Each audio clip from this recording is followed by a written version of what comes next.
with the final chapter of My Little Ponies by Baby Boo.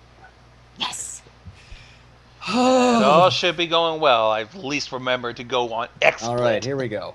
Here we go. Hi on the... Wait, you said we're on Procaster, right? Pretty much, yes. It's all recording. High on the side of Mount Equinox, on the lip of the tallest spire of Canterlot Castle, was a balcony from which, on a clear day, one could see all of Equestria. Oh, fuck. So we're in a different setting this time. The princesses. Yep. They noticed something. In a literal sense, that is, not merely poetic.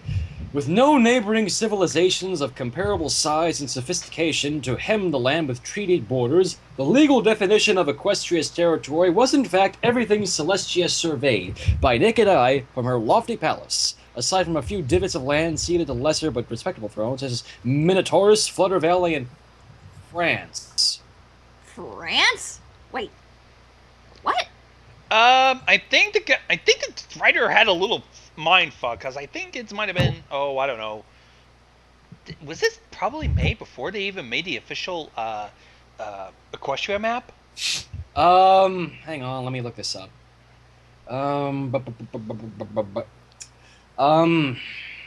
This was last up. The first chapter was uploaded on June of 2012. I think they put out the map sometime later, maybe? I can't remember. Anyways. Well, let's just ignore the fact that this guy has no geological survey. I don't think it matters that badly. Anyways. Yeah. The actual balcony from which the law was defined was 3 stories down, in truth, but the principle remained.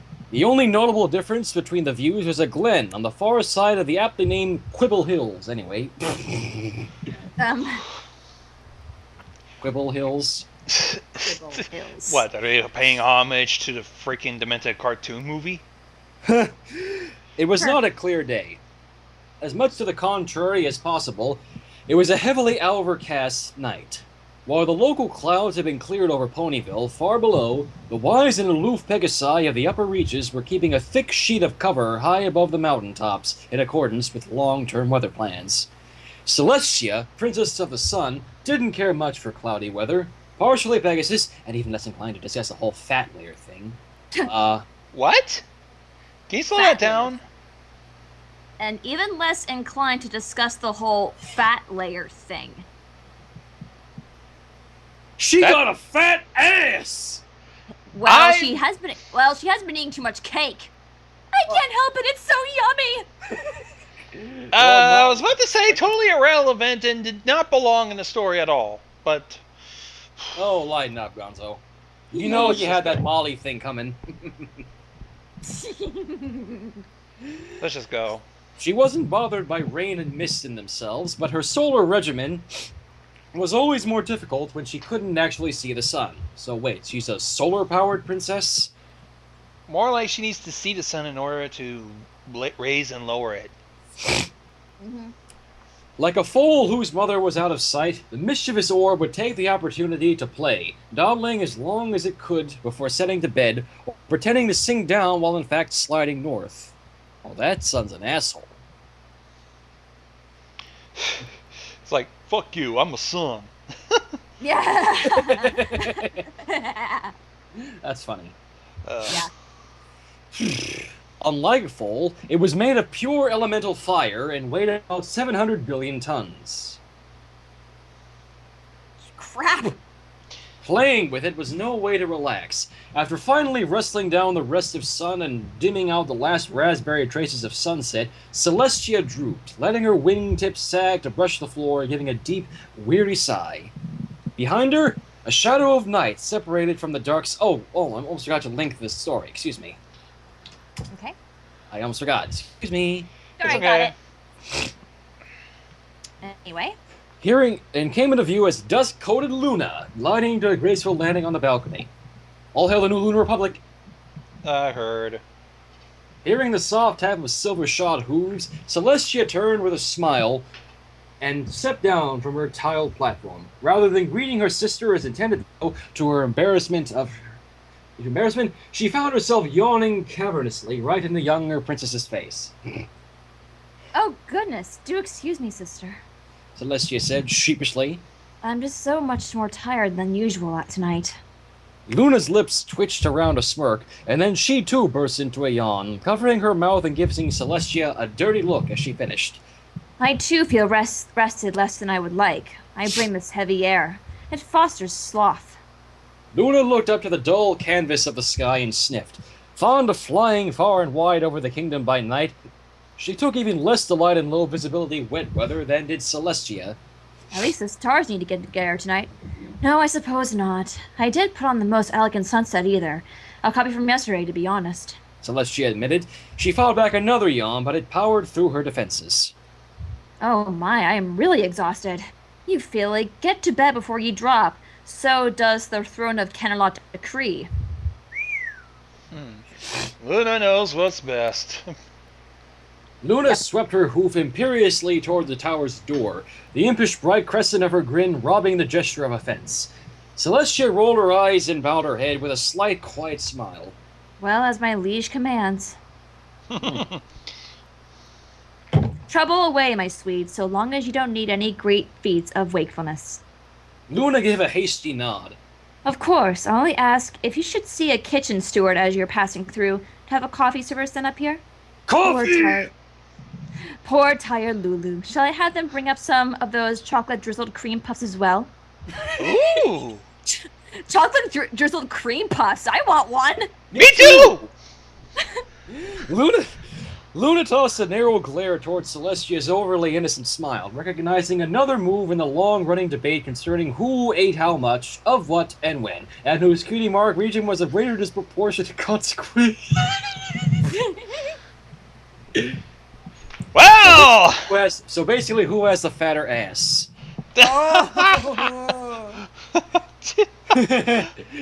In tones of great and caustic... What? Who's got the plot? Who's got the plot? Who's got the block? Do Luna got the booty? She do. Booty, booty, booty, booty, rocking everywhere. Okay. Let's go. In tones of great and caustic concession, she said, Why, yes, that would be lovely, sister dear. My pleasure. Celestia said, not quite chuckling.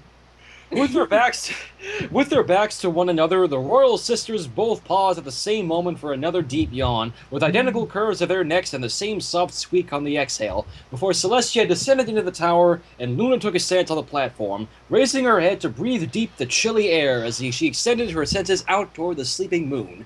Neither were strongly enough affected to find anything suspicious in their mysterious urge to fall over and do nothing useful. Wait. Oh, yeah. What? Go ahead. Princess Cadence and Shining Armor had found the time, somehow, to share a quiet evening, a roaring fire, and a summer-sweet, sparkling strawberry cordial.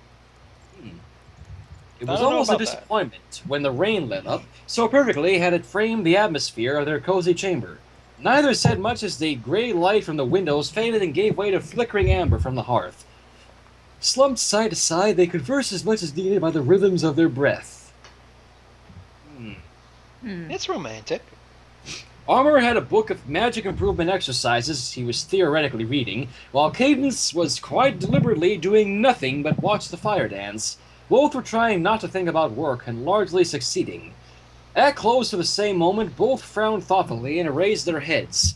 Armor caught Cadence's expression, mirroring his own, and waved a hoof in the general direction of his desk. "Did we have some sort of appointment this evening?" he asked cautiously. No. Cadence's eyes swept back and forth as she considered eventually shaking her head with a shade more confidence. No, I really can't think of anything. There shouldn't be. I moved mountains to clear out this evening for both of us. But I know what you mean. I had the strangest feeling that we were supposed to be somewhere. Yeah, like we should be making some kind of token appearance at a party or something? Uh-oh. I Think they somehow were almost inclined to head straight to Ponyville. Like the story, yeah. Yes. Yes. Wonder if. Oh, fuck. Oh, crap. I wonder. After musing a moment longer, they shrugged, mutually baffled.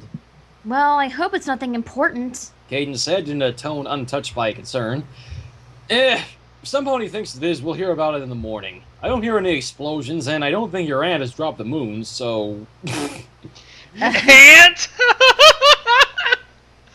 Shining Armor slipped his hoof around Cadence's shoulders and drew her closer, nuzzling the sunrise pink curls of mane around her ears. It can't be more important than this. You big softy. Wow! Oh. Hello. Down in Ponyville, in a darkened bedroom, Lyra Heartstrings opened her eyes wide, though she remained fast asleep. Lyra? Was she in any part of this before? I don't think so. Don't think so either. Staring blindly into the shadows, she gave a soft moan, and then another, lips gradually forming the sound into repetitive words. With each recitation, her voice grew louder and more insistent until she was all about shouting in a droning hollow voice. Ready. What? The earth pony sleeping beside her woke, fuzzily, and blinked with the grumpy uncertainty of the newly awakened, turning rapidly to concern at Lyra's eerie somnolent chanting. Oh boy, Bonbon. Lyra, what's going on? Lyra's eyes gazed at nothing, unblinking, still calling out hypnotically into the night. Rarity! Rarity! Hit her Are you with... talking in your sleep? Hey, come on, you're creeping me out. Poking Lyra's shoulder did nothing to stop the strange chant, but a more energetic, frankly frightened shaking finally produced some response. Lyra's head turned, slowly and mechanically, and an uncanny smile spread on her lips. She felt quiet for a heartbeat, then spoke again, softer but still in a weird toneless croak. Rarity is so wonderful. She... What? What?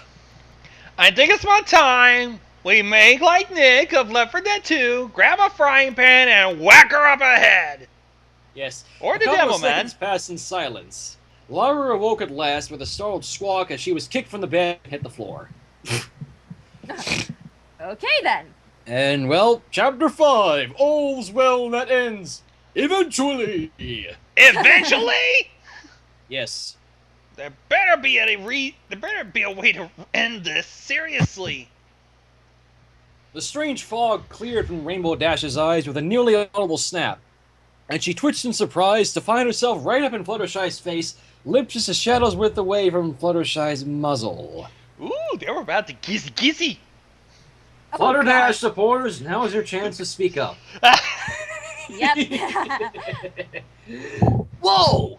She backed off hastily, shaking her head. What's going on? I was just, sorry about that, Shy. Whatever it was, I don't know what just happened. It's okay. Fluttershy flew forward and squeezed Dash in a hug. I'm just glad you're not a zombie. Well, Dash was behaving like a zombie. Yeah. Sure. It's one of my most awesome qualities, Dash said uncertainly, then gave downward. Hey, what happened to Spike? Fluttershy covered her hooves with her mouth. Oh no, he's hurt! Spikey Wikey! Ah! Shit. In a flash, Rarity was kneeling by the dragon, who lay partially buried in books by the foot of the shelf against which he'd been thrown by the blast. So he did get hurt. Yes, So apparently he did it. So he did pretty much intervene that little toss of magic. Ooh. Yeah. She flung aside the books with an impatient flash of magic and lifted his head, careful not to jostle or squeeze, cradling him to her chest. Oh, my little hero. So we're going with the Sparity pair. Sparity supporters, now it's your chance to speak up. Shipping like motherfucking FedEx. Ship it like FedEx! Ship it! I think we got it. I think we got it now. We got a lot of shipping going on. Yes. Let's go. Okay. Second. Twilight jumped off the stairs and pelted across the room, heedlessly scattering bunnies. So they're still there too? Evidently they haven't, Yeah. Midway there, though, she staggered, legs suddenly rubbery beneath her and head swimming, and when she reached Spike, it was by tumbling heavily to her knees beside him. To the others, it probably looked like pure emotional collapse, and that was indeed the major part of it. But the dizziness and physical faltering was caused by the sudden arrival, inside her mind, of a complete additional set of memories for the previous hour. Even stranger was the crawling feeling that some of her internal models of her friends now had an extra hour of memories of their own. A bizarre mental sensation for which there was no proper word, despite the fact that a fair number of other unicorns before her had felt it. What? The disorientation was nothing. No, beside the sheer weight of guilt. The whole mess, from one end of this strange day to the other, was entirely and inescapably the responsibility of Twilight Sparkle. But it was Spike, her little baby dragon, who had paid the price for it. Oh, shit. No. It was her, only her, who had cast an untried spell without following procedure. She had failed to check for unwanted influences and failed to clear the ambient Ethereum.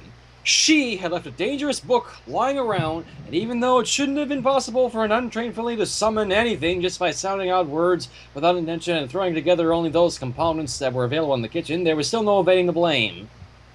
She should have been aware that Sweetie Belle was actually that bad at cooking. That little marshmallow! Oh, no shit, sure. Do you think that we already learned that Sweetie Belle will even burn juice?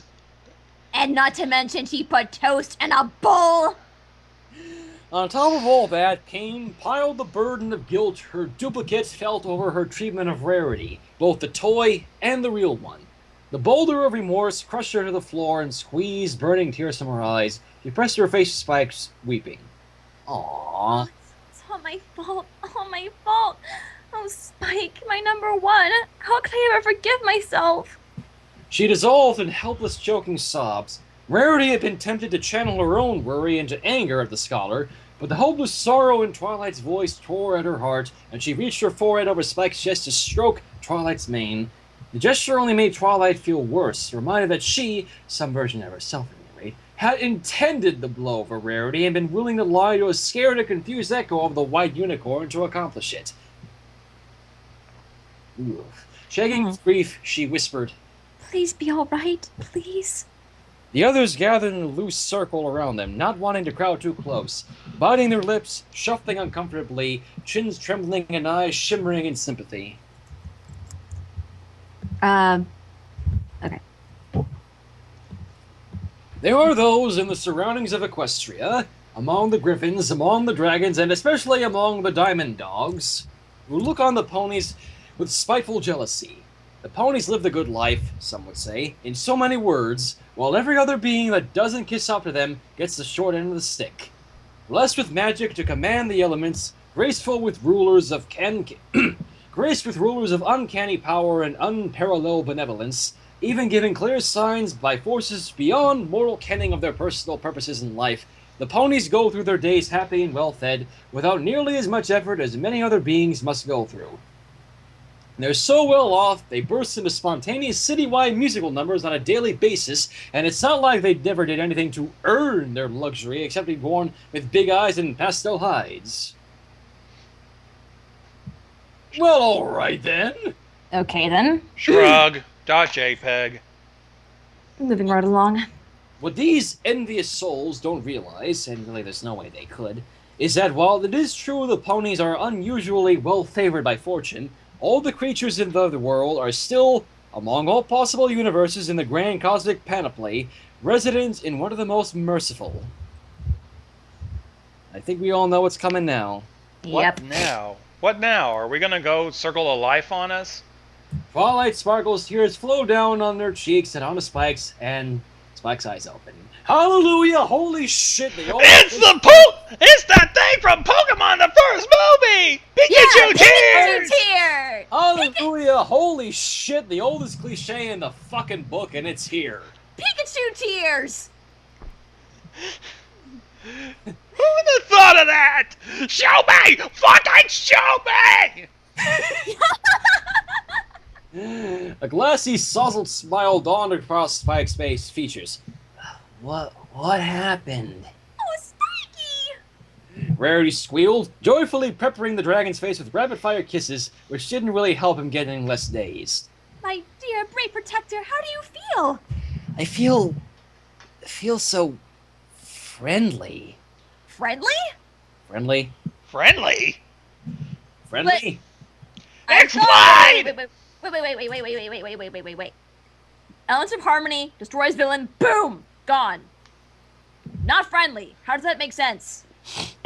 That even blew up the fucking... It even blew up... I'm very sorry about this, Twilight. The elements of harmony freaking killed...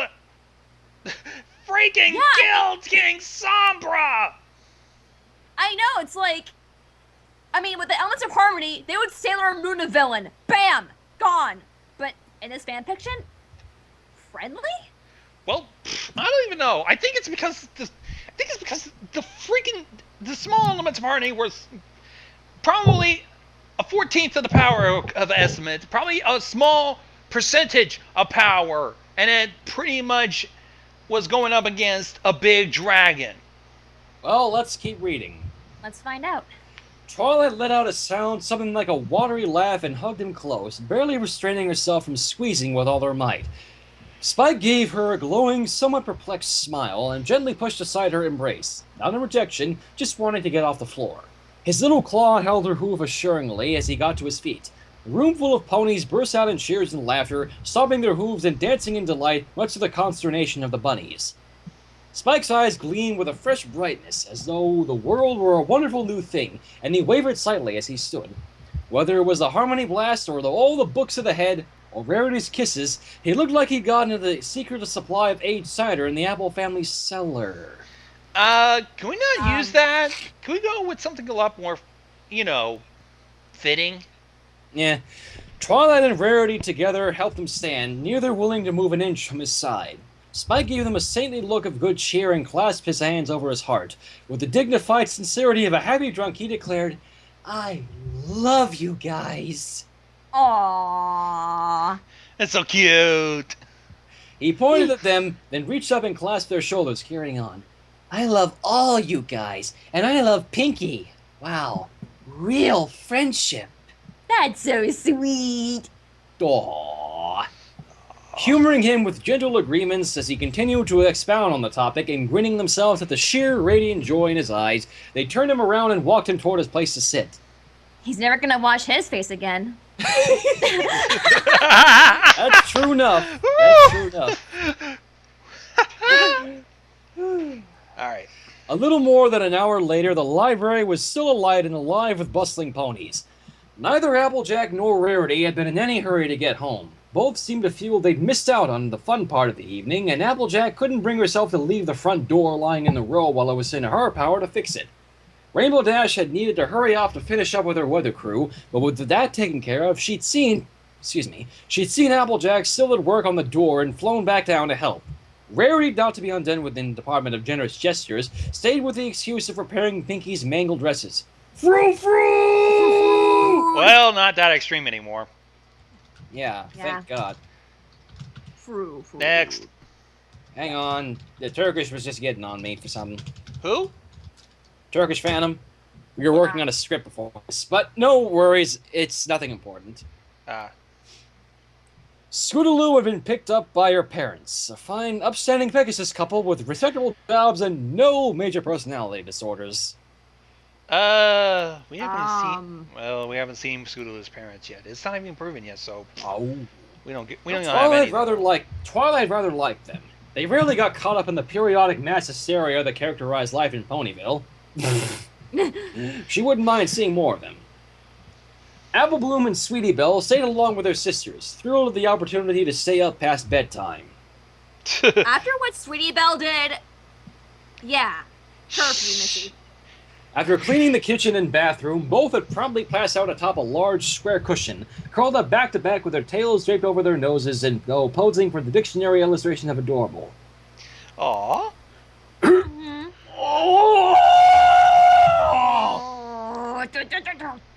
Great. Sweet. Hold on! Let me get the defib. No, it's not necessary. Sweetie Belle, you get one pass. One pass! Spike had recovered swiftly from the grogginess, still unusually chipper and energetic, but no worse than he sometimes got after too much sugar. Ignoring his protests of feeling fine, Twilight had subjected him to every magical scan she could think of, with some help from Rarity, who lacked formal education but at least possessed certain fundamental magical senses. Between the two of them and all the resources of the library, as far as they could tell, the only effect of the Harmony Blast had been to sweep clean any dark or evil side he might have had. Once the initial euphoria died down, he seemed entirely the same as ever, which, when she thought about it, gave Twilight a certain warmth of pride for the little guy. Sweet, he's back to normal. Oh, so their elements of harmony wipes away the supposed evil, if you will. Evil! Completely. After the magic examination, Fluttershy had given him a thorough physical inspection as well, with a determined attitude that brooked no objection. As firm as her fear of dragons remained, she had been outraged after Spike's birthday to learn how indifferent Ponyville's medical professionals were about their own inability to help an entire sentient species, and taken it on herself to study every resource on dragon physiology Twilight could dig up. Given the distressingly slim state of equestrian research in that area, combined with her extensive knowledge of veterinary care, she probably qualified, ironically, as one of the country's top dragon health experts. Well, might as well, since no other vet or doctor in Ponyville, let alone all of Equestria, can help a freaking dragon. Yeah. Of course, the top expert would likely be some pony able to actually approach an adult specimen, though Twilight had a strong suspicion that nothing would stop the Yellow Pegasus if she ever came across a grown dragon who was sick or wounded. Fluttershy's bemused conclusion was that, contrary to injury, the elements had left Spike in a state of uncommonly perfect health, without so much as a split scale or a strained muscle. Nonetheless, she had chided Twilight for carelessness in a soft, gentle way that stung like lashes of fire.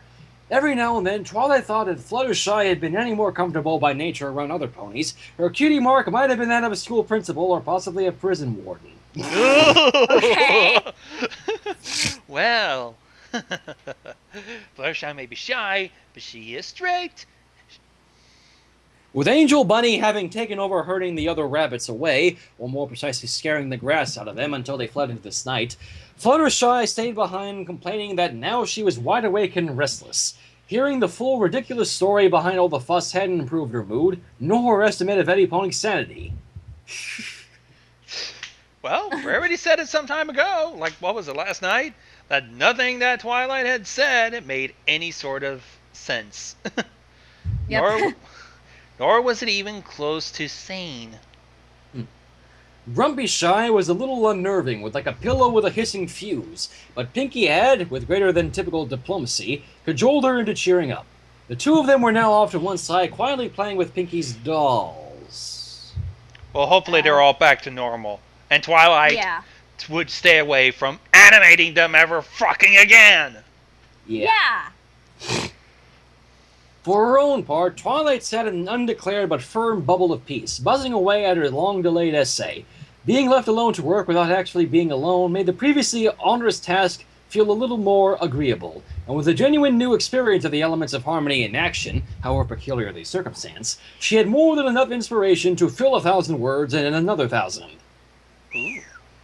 Realizing that she had zipped past the 3,000-word mark, she brought the essay around to a tidy conclusion and reviewed it with a glow of satisfaction.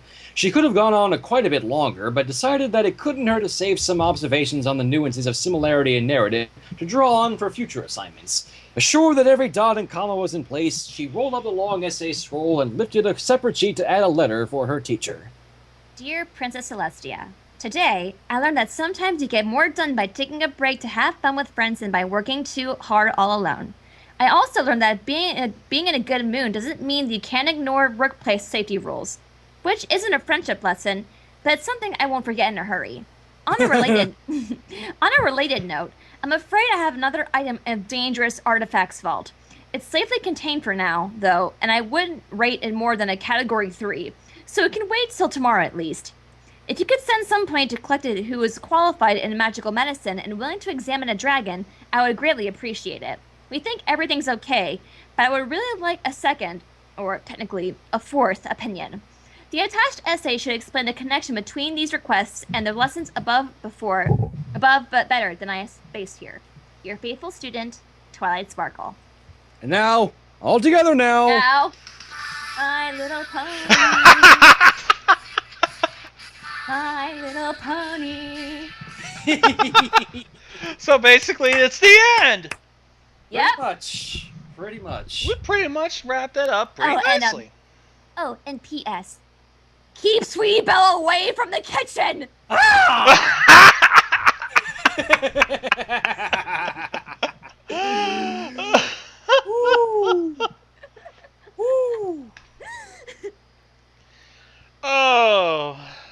Oh, lordy. That was an awesome fanfic. That was fun. Yes, it was. Oh, tense but fun. Oh, why didn't you know it? The same person, Baby Boo, is writing another fanfiction. This one with, Trixie... Yeah, it's Trixie fanfic. Yay.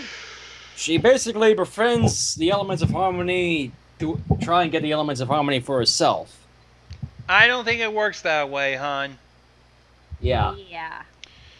Well, it was a bit of a short stream.